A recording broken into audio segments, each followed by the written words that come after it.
Hello, everybody. My name is KirkpattieCake. I'm an author and robot, and today we're going to be talking about a couple of different subjects, probably a couple of opinions that are going to get somebody fired up somewhere, because they always do. But I have two articles for you today. I'd love to hear your opinions on them, because I'd love to hear your opinions on the subjects at hand, because what is the writing community for, the reading community for, if not to just share opinions, get ideas, and really live through experience of others, because that's what else is book reading, really. But before we get started, a couple of things. Number one, check out the link for LBRY down in the description below. If you would like to be included in August LBRY, get that submission in by Saturday. Number two, if you are creative and you would like to be featured on this channel in the next Pitch Fit, which will be in September, also check out that link in the description down below called Pitch Fit. And then number three, maybe come check us out on Friday night when we're doing the Friday Night Loin stream. Currently, we're reading Empress Teresa, and last Friday was so much fun. Thank you so much for any of you guys that stopped by. Oh my gosh, it was a lot of fun to read with you. So with all of that said, let's get into the articles. The first one will be from The Critic and by Sarah Didham, the YA Boo Gang. Young adult fiction has become the cancel culture's savage front line. We've all known that YA has been particularly intense. Look at The Black Witch, look at The Blood Heiress, which I talked about on this channel. We've known that various genres have had issues, like romance with the RWA shit show. You've had race fail for sci-fi fantasy. YA has been particularly savage to YA authors, and I feel like it's every other day that some YA author somewhere is getting canceled on Twitter for something. One of the reasons why I don't participate in Twitter is I've never seen anything good come out of the writing community on Twitter. But maybe that's just because I'm not on Twitter, so I don't get to see the good things. But it's a problem. Anyway, so Sarah writes, talk to anyone who works in books, whether they're a writer, editor, agent, or critic, and there are two letters that will reliably bring a cloud of unhappiness across their face. Whisper them and watch the misery descend. YA. On the face of it, there is no good reason for this. The initials stand for young adult and refer to fiction aimed at readers between the ages of 14 and 18.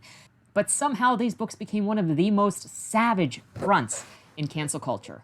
Originally, though, YA was a solid success story. It's approximately 10 years since the genre entered its consciousness, driven by the massive success of Stephenie Meyer's Twilight books and Susan Collins' Hunger Games. The label was new, but the market had pedigree. Authors such as Philip Pullman, the Northern Lights trilogy, Mallory Blackman, Noughts and Crosses, and most of all, J.K. Rowling had already demonstrated the values of writing for an audience at the cusp of maturity. The YA boom was an assurance that not only did readers still exist despite the temptations of the internet, but they were young enough to sustain decades of retail. Some writers began to turn to YA out of frustration with adult fiction. The British author Alex Wheatle has said that he felt that he was not being taken seriously by literary establishments that couldn't deal with the black working class man.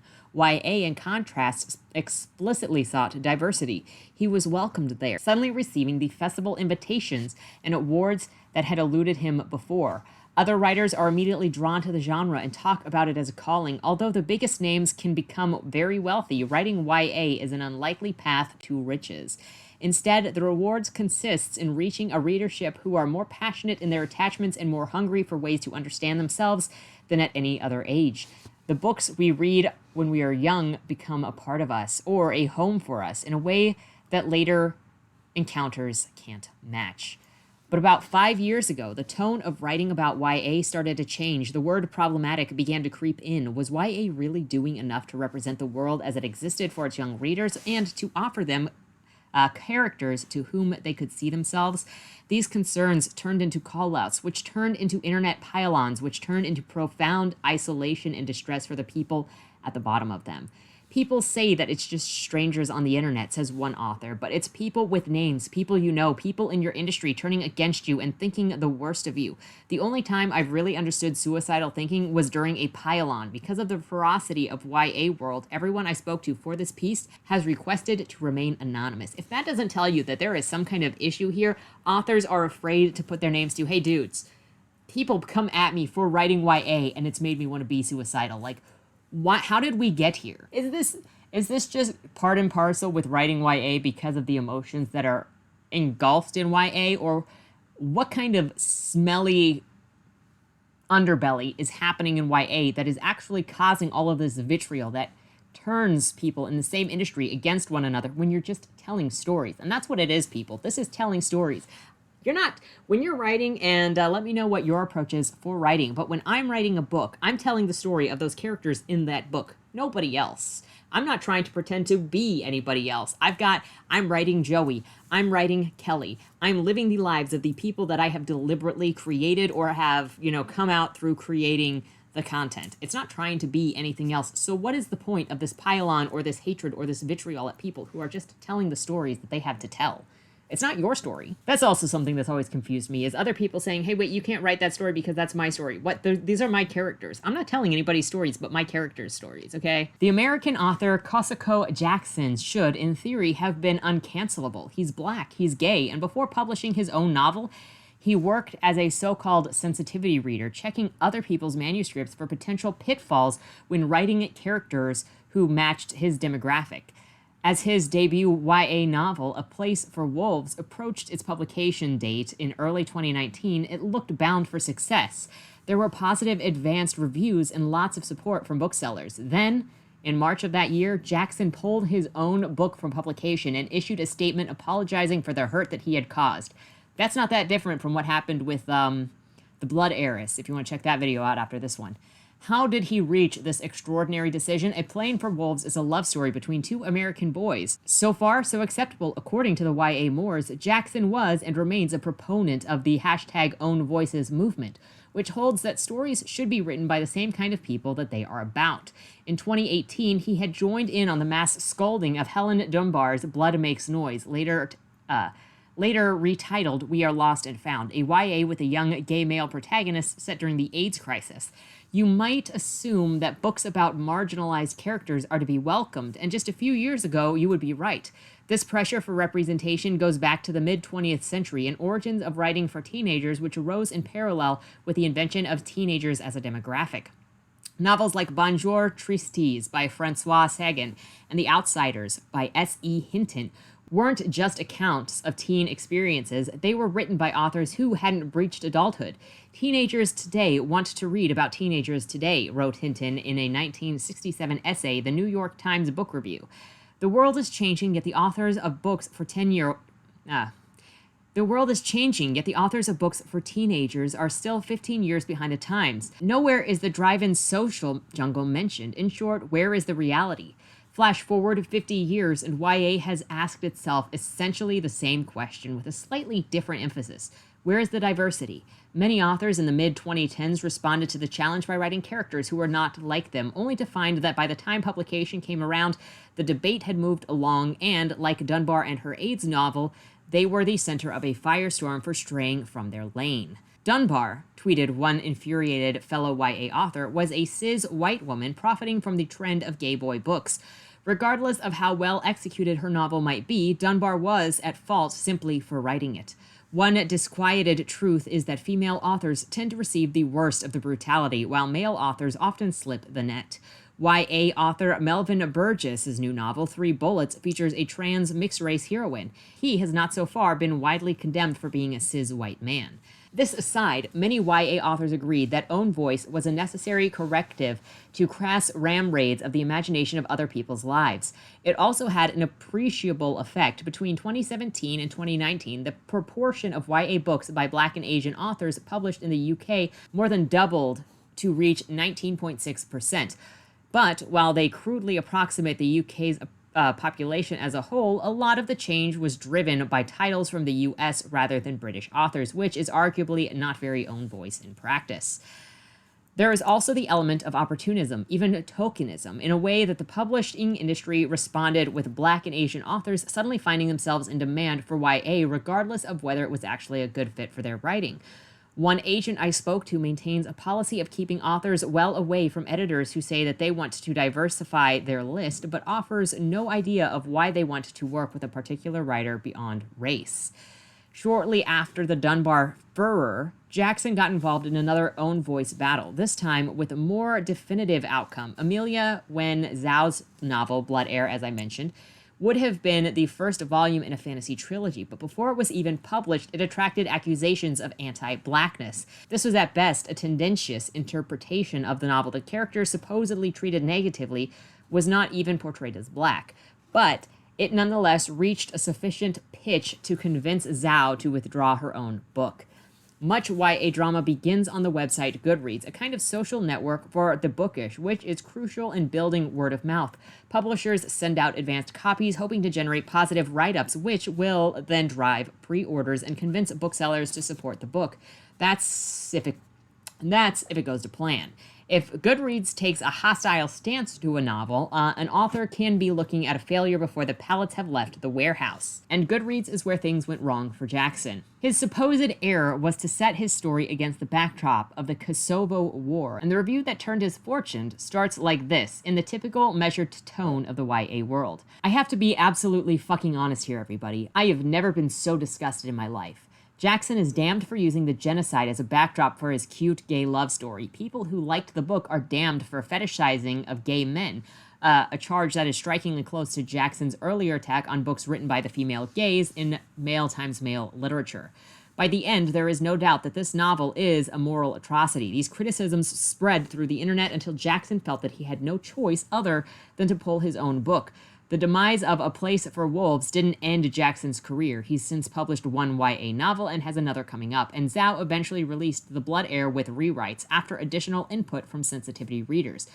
But the fact that they were not utterly destroyed is hardly evidence that cancel culture doesn't exist. Perhaps it's right that YA is held to a higher moral standard than most fiction. After all, it's a literature intended for readers who are still in some ways forming their ideas of the world, and that's always been a group to be treated with special care. That actually, to me, that sounds really, really wrong because, I mean, yes, teenagers, YA groups are still forming their ideas of the world, but the way that you say that sounds like you're trying to indoctrinate people rather than tell a story. You're saying, we have to make sure these stories written for these kids are written in the correct way with the correct ideas so they behave correctly. That sounds so super sketchy, but let me know if I'm reading into that a little bit differently than you guys.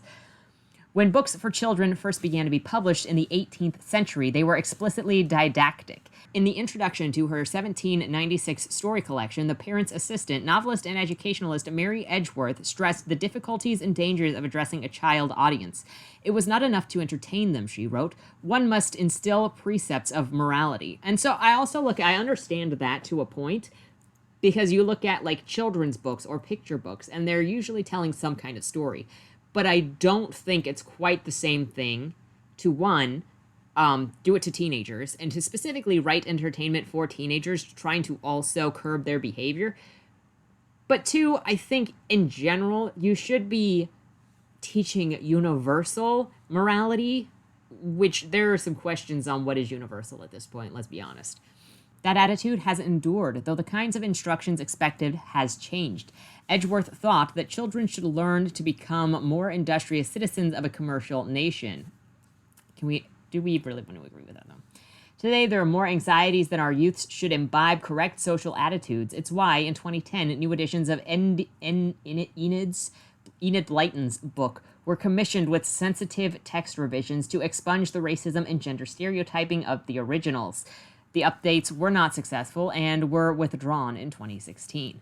When C.S. Lewis wrote The Chronicles of Narnia, he was, on one level, translating the profundities of Christian faith into terms accessible to young readers.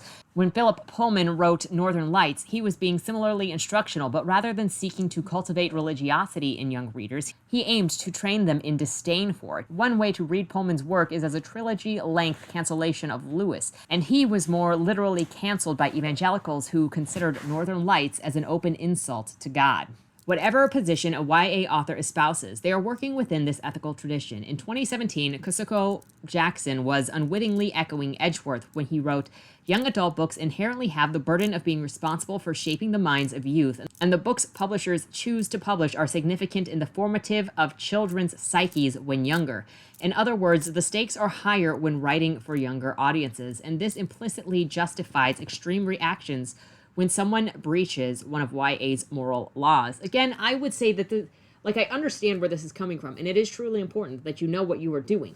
But I also think that there is a diabolical level on this where they say we need to control specifically what is being published for YA in this way and for children in this way so that it is only what we approve of. And I think that's kind of a very dangerous way in which to approach young adult fiction. I think it is very sketchy, specifically to only submit one kind of moral, because if you give people a frame, not just a framework, but a variety in order to see different things, it's less indoctrinating, okay? This just sounds really bad to me. A lot of control of the mind, a lot of control of the thoughts, and a lot of let's sneak in behaviors through these books, shall we? But it's not true that all YA readers fit into the vulnerable youth stereotype. Over half of them are not young adults, but actually adults solidly past the age of the majority. Jackson was in his late 20s as he fomented and then faltered under his various controversies. One theory is that those who are drawn to YA are, by definition, attached to the state of immaturity. Another is that because of the majority of YA readers are women, acting in the supposed interest of children permits a level of aggression that's otherwise forbidden. Regardless of the explanations, the viciousness of the YA subculture is such that some authors say it deters them from writing for that market at all. Others put their manuscript through extensive pre-publication vetting in order to head off any kinds of issues that sank Zhao or Jackson, and some avoid certain topics altogether. The end result is that, in practice, a lot of potential YA, which might be very much needed by its actual audience, never gets written. Recently, writers have even gone so far as to remove lines from already published works in response to social media criticisms. See Jay Kristoff. He recently changed a character name because of social media criticisms. Don't do it, guys. Ebook versions can be silently amended, so readers may never know their copy had been bowdlerized. So they may never know their copy has been bowdlerized. In a statement of the House of Lords, David Shelley, CEO of publisher Hachette, and literary agent Claire Alexander described an environment of self-censorship among authors. That self-censorship extends beyond the page. Some positions are simply incompatible with a career in YA, and this state of affairs is compounded by a publishing industry which does not inherently value freedom of expression. After J.K. Rowling published an essay in 2020 which asked that trans rights be balanced with the rights of women, she was condemned as a TERF. A number of employees at her publisher then refused to work on her book, The Echabag, a picture book for young children. In this case, the publisher backed their author. After all, she is J.K. Rowling. The prospect for writers without her heft are far less secure. YA is torn between its role as a teacher and the demand that it reflect the world, trapped in a social media environment that regards censoriousness. Trapped in a social media environment that rewards censoriousness with attention and encourages the most aggressive attitudes possible towards authors. When Jackson attacked his peers, he was also perhaps inadvertently neutralizing competition in the brutal market. The question is not really whether YA can grow, it's whether YA foreshadows what the rest of the publishing industry will grow into. So we've all seen kind of this going on, and we see it in small creative groups, we see it in critique groups of people telling other people what they can and can't write. And honestly, it hasn't scared me away from writing groups, but it has made me more distant from random writing groups where I only pick certain people, I get to know people before I give them my work to kind of figure out if I can trust them or not. And it's not to do with anything other than censoriousness does not create censoriousness and pressure and fear of offense or presenting weird or strange or bad ideas does not create thought. What actually creates thought is taking risks, is doing crazy things. American Psycho, obviously I bring it up all the time because I like Bret Easton Ellis, but American Psycho is not trying to be careful. It's not trying to protect your feelings. And yes, it's not YA. But if he had not been transgressive enough to continue writing a story that is very questionable in content, he would not be pushing the line and asking certain questions and having you experience a life and a story and certain observations from his point of view. The same thing happens with The Dead End Drive, is it is kind of transgressive with some of the ideas and some of the characters that it puts forward and some of the things that it exaggerates. That is the point.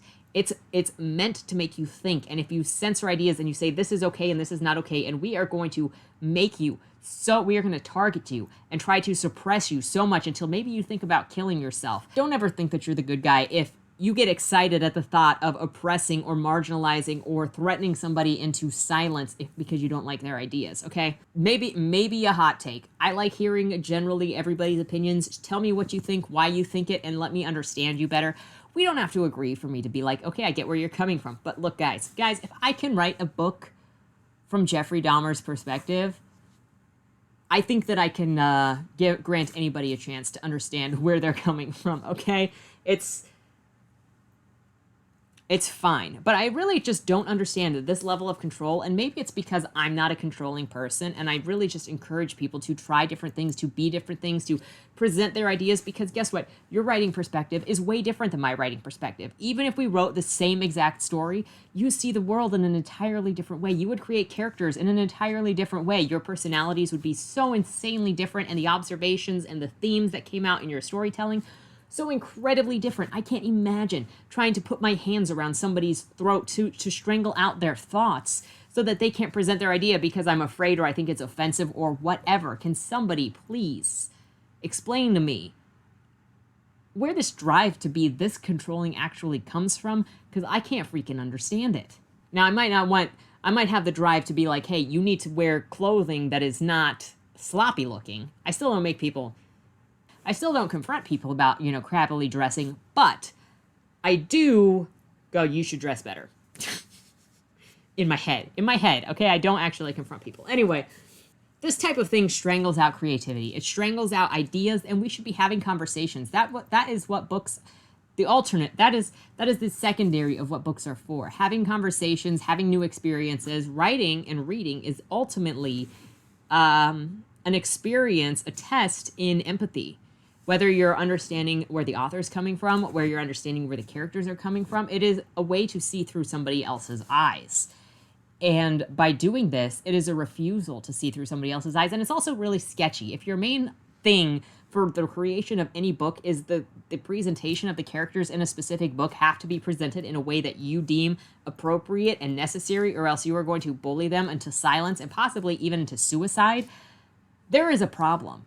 And that's what I was going to get into in my second article here, which is how Twitter can ruin a life. Isabel Fall's sci-fi story, I sexually identify as an attack helicopter, drew the ire of the internet, and this is what happened next. So in case you didn't hear about it, a couple of years ago, this is from Vox.com, Isabel Fall published the short story, I sexually identify as an attack helicopter, and just last year, January 2020, she asked the editor of the magazine that published it to take it down, and then she checked herself into a psychiatric ward for thoughts of self-harm and suicide. So we're not even joking about people threatening or bullying people into suicidal thoughts. She asked for her story to be taken down and then checked herself into a psych ward because people were attacking her for her story. Now, there's a lot more to this. You might think like, well, look, that's that title, the identify as an attack helicopter, is transphobic. It's something blah, blah, blah, blah, blah, blah. Well, guess what? Isabel Fall is actually transgender herself.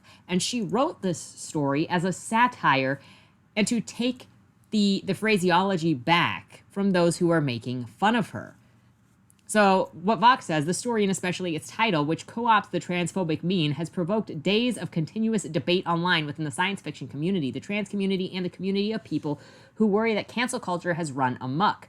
Because there was little biographical information about the author, the debate hinged on one question: who was Isabel Fall? Which also shouldn't matter. Again, we're going back to sort of the other one. It doesn't matter who you are when you write a story. You're writing that story, you're telling that perspective, you're talking about that character. There should never be this question of, and I never pick up a book and go, oh, who is this author? I need to see if they're qualified to write this story. Let me know if that's something that you do. Obviously some people, obviously plenty of people do that. But when I pick up a fiction book and I'm like flipping through and, oh, these are the characters introduced, I never look at the author to try and determine whether I think they are qualified to write a story or not. Because guess what? Their private life, not my business. Entertain me with your story. Show me your perspective. That's all that really matters to me. But hey, I'm a freak. When Isabel Fall emerged from the hospital a few weeks later, the world had moved on, but she was still scarred by what had happened. She decided on something drastic. She would no longer be Isabel Fall. As a trans woman early in her transition, Fall had the option of retreating to the relative safety of her legal masculine identity. And that's what she did, staying out of the limelight and growing ever more frustrated by what had happened to her. She bristles when I ask her in an email if she's stopped transitioning, but it's the only phrase that I can think of to describe how the situation appears. Isabel Fall was on the path to becoming herself, and then she wasn't, and all because she published a short story. And then her life fell apart. Why? Because of assholes on the internet. In the 18 months since, what happened to her has become a case study for various people who want to talk about the way we live today. It has been held as an example of progressives eating their own of the dangers of online anonymity, anonymity, and the need of sensitivity readers or content warnings. But what this story really symbolizes is the fact that we have grown more adept at using the internet. But what this story really symbolizes is the fact that as we've grown more adept at using the internet, we've also grown more adept at destroying people's lives from a distance in an abstract way. Clarkesworld published Isabel Fall's story in January 1st of 2020, and obviously from the start of this message, Isabel asked to have her story pulled shortly after having it published. The editor at Clarkesworld said, "I was in awe of it on a sentence level. I thought it was beautiful and devastating and incredibly subversive and surprising. It did all the work in a very short amount of space, which I found completely breathtaking. It had been a long time since I'd read a short story that I had enjoyed, and that also had rewired my brain a little bit. In the first 10 days after the story was published, what muted criticism existed was largely confined to the story's comment section on the website.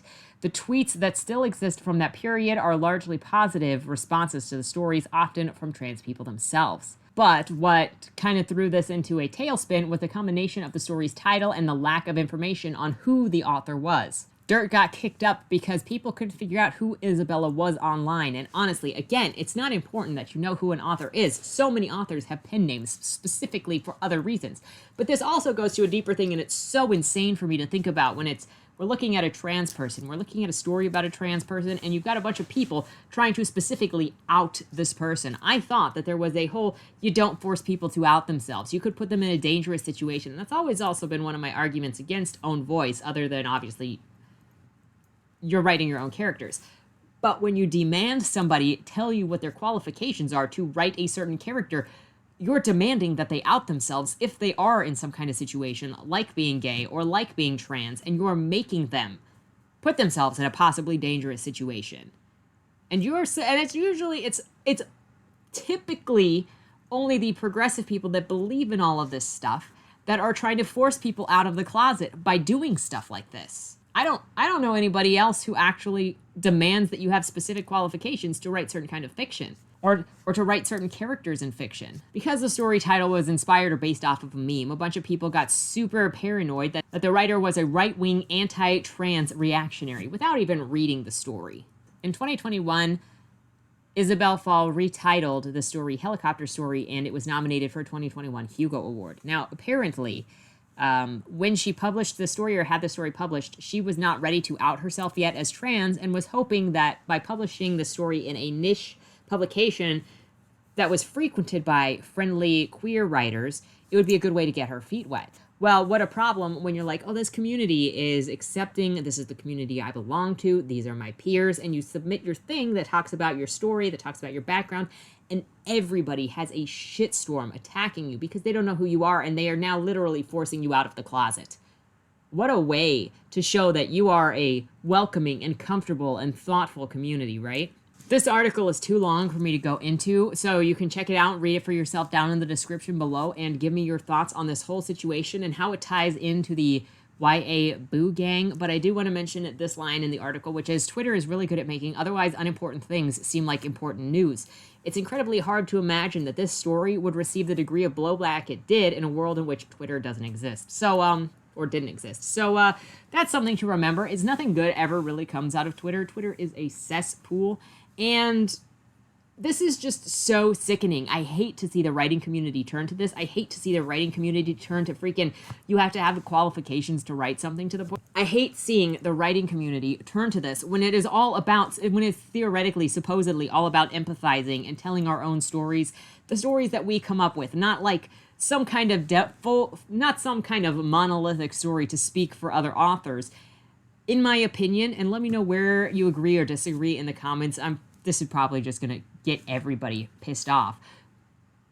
But your story belongs to you. Your experiences belong to you and nobody else. And whether I write a character that looks like me or doesn't look like me does not mean I'm trying to claim somebody else's experience. I'm writing the story of that individual character. I don't think any human being is a monolith for other human beings.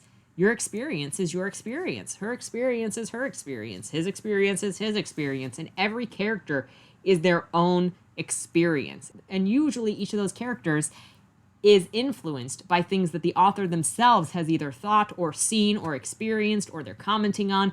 Kind of the point of satire specifically is going, hey, look at that thing over there, that's ridiculous. But I digress. Writing is all about living truthfully. I say ever since that Kentucky conference, I'm saying this all the time, but writing is really all about living truthfully in imaginary circumstances, just like acting, as Meisner said. And these characters are not trying to be everybody. They're trying to be themselves. And I just hate that so much of this writing community has gotten so toxic that writers are checking themselves out. Our writers are depublishing their own stuff and checking themselves into psychiatric wards because of abuse brought on by other writers or people that think they know your characters better than you or think that they have some authority to tell you who and what you're allowed to write. Look, bad writing has always existed. It's not a personal attack if something is written poorly. It happens, okay? The best thing you can do is go find something that's better written. But to have like this level of dictation and to threaten people and to abuse people because you don't like what they write, it's just insane to me. And why is the writing community accepting of this? It's spreading. Obviously this started in the sci-fi fantasy back in 2009, and it's in YA, and it's in romance, and it's in even local writing groups. I've seen the same kind of vitriol in more local writing groups. And what is this? Are we not about ideas and experiences and the creative process and telling stories? This is one of the reasons why I personally don't identify with the writing community. I don't. I care about telling stories. I care about experiencing stories. And I don't know. I guess I just never liked any sort of community altogether. Maybe I'm just a lone wolf. Maybe I will never find anybody. But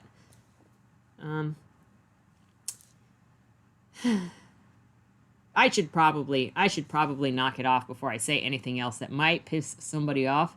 There's probably enough in this video to spark some angry comments. So let me know what your thoughts are on the attack helicopter, on the YA Boo Gang, on storytelling and who is qualified to write what stories and what is storytelling and reading and are you a reader and just anything on these subjects. And hopefully maybe there's no exchange of hatred here. Even if I don't agree with you, hey, I appreciate understanding your perspective a little bit more. So with all of that said, thank you so much for watching this video. Appreciate you if you like what I do on this channel. Remember to like this video, share it, subscribe for more. And until next time, have a good week, have a good Monday, and don't die.